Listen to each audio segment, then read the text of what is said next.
अंकुर जी देहरादून से। राधा वल्लभ श्री हरिवंश महाराज जी, एक वर्ष से पहले आपसे YouTube के माध्यम से जुड़ा था, तब से आपकी वाणी को निरंतर सुन रहा हूँ और शराब, सिगरेट, तंबाकू आदि सब पूर्ण रूप से त्याग दिया है। महाराज जी, निरंतर नाम जप चलाने का प्रयत्न कर रहा हूँ, जिसमें थोड़ा सफल भी हो रहा हूँ, पर महाराज जी आपके द्वारा बताई गई विधि से, जैसा आप बताते हैं कि ऊपर की तरफ दांत के ज्वाइंट पर जिव्या लगाकर मन ही मन नाम चल रहा होता है और आंखों के सामने घर के मंदिर में नाम विराजमान है, उसको देखकर करता हूँ। मन में लिखकर भी हो रहा है, परंतु फिर भी ऐसा महसूस होता है कि मन बड़ी सब साधनों का कम समय में इतना लाभ ले लिए हो, तो चुप रहो और धैर्य पूर्वक अभ्यास बढ़ाते रहो। कोई गलती ना हो तो आगे जो चाहत है वो पूरी हो जाएगी। कि हमारा निरंतर भजन चलने लगे, हम आनंद में डूब जाएं, हमारी मंत्राकार वृत्ति, वो सब हो जाएगा। अगर 100% में 10% भी मन काबू में आ गया है तो बहुत बड़ा आपने युद्ध हासिल कर लिया, विजय प्राप्त कर ली। क्योंकि अनंत जन्मों से सदैव मुझे हराता रहा है, आज वो 10% हमारे कब्जे में आ गया। 10% भजन में लगने लगा ना, बहुत बड़ी बात कर ली। धीरे धीरे परसेंट बढ़ाते चले जाइए। और ये इतना प्यारा मन है कि इसे जो पकड़ा दो पकड़ लेता है। जैसे अभी हमने विषय पकड़ाए संसार के, तो पकड़े ना, गंदे से गंदी बातें पकड़े। अब भजन पकड़ाएंगे तो पकड़ रहा है ना। जैसे आपने 10 मिनट भजन शुरू किया, अब उस 10 मिनट में कोई आपसे आकर बात करना चाहे तो आपको बुरा लगेगा। यार 10 मिनट तो भजन करता हूँ, कम से कम चैन से 10 मिनट भजन, मतलब मन 10 मिनट के लिए राजी हो गया।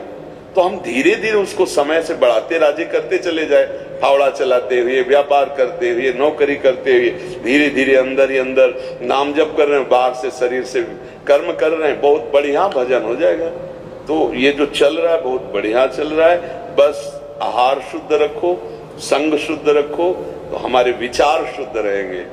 रहते हो आहार में, जैसे घर में लहसुन प्याज वगैरह खाते हैं तो फिर नहीं, लहसुन प्याज और तमोगुण की वृत्ति करने वाला, इसमें मंत्राकार वृत्ति तो के कारण अगर घर में बोले तो पत्नी है, फिर वो कहती है हम भी नहीं खाएं क्या तुम्हारे चक्कर में। तो वो अमरवती है क्या, वो अमृत है क्या प्याज लहसुन? यार बिना इसके कितना सुंदर सुंदर भोग बनता है। वृंदावन में सब ठाकुरों को 56 भोग लगते हैं। प्याज लहसुन केवल तमोगुण के कारण त्याज्य है।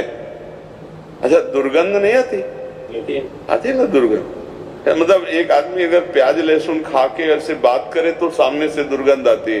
कौन सा स्वाद है यार प्याज लहसुन? पता नहीं लोग कैसे प्याज लहसुन को इतना पसंद करते। तमोगुणी चीज है, उसमें कोई लाभ थोड़ी है, कोई लाभ नहीं है। आयुर्वेद में लहसुन का बहुत ही, देखो औषधि में संखिया का भी प्रयोग है, खाओगे मर जाओगे।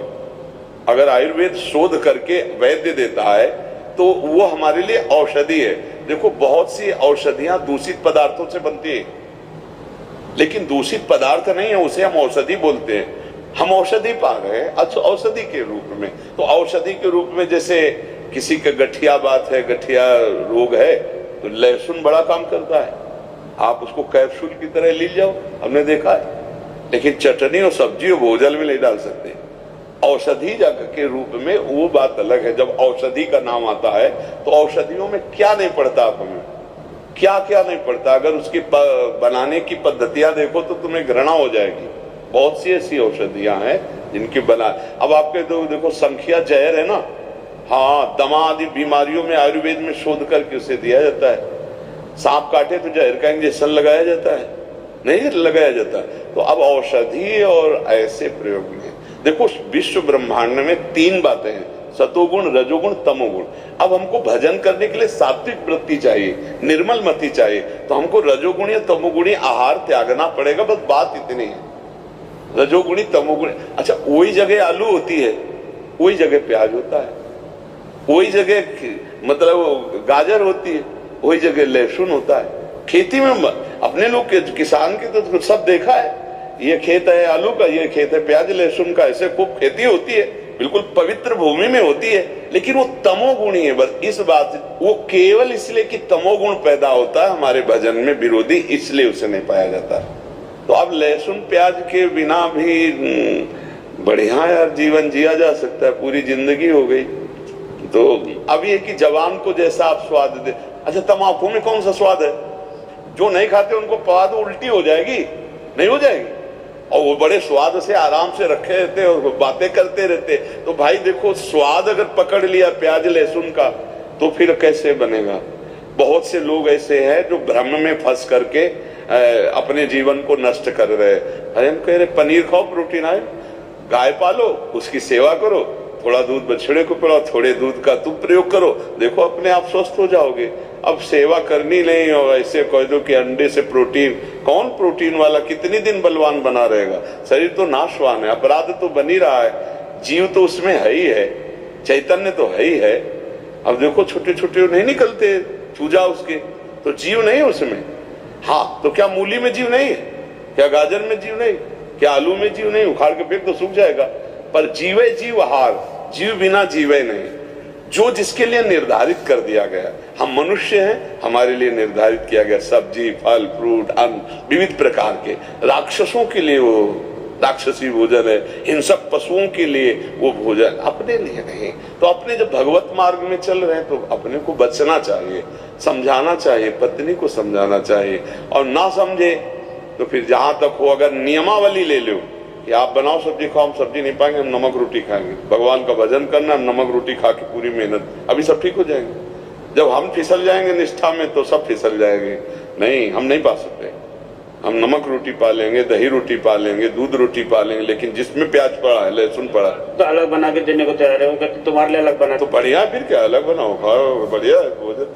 भजन करने के लिए थोड़ा सात्विक भाव तो चाहिए। भजन मार्ग में तो थोड़ा दुख सहना पड़ेगा, जबान को संभालना पड़ेगा। एक तुम खुद नहीं चाहते हो कि लहसुन की चटनी और प्याज वाली चौक वाली सब्जी के, क्योंकि जो ऐसी पाता है, तो हम आपको बताए ना, चाहे जितनी बढ़िया दाल सब्जी हो, फिर उसकी जबान में अच्छा नहीं लगेगा, क्योंकि शादी एकदम सात्विक होती है। अब अपने लोग सात्विक सादा भोजन एकदम, तभी चिंतन बनेगा सात्विक।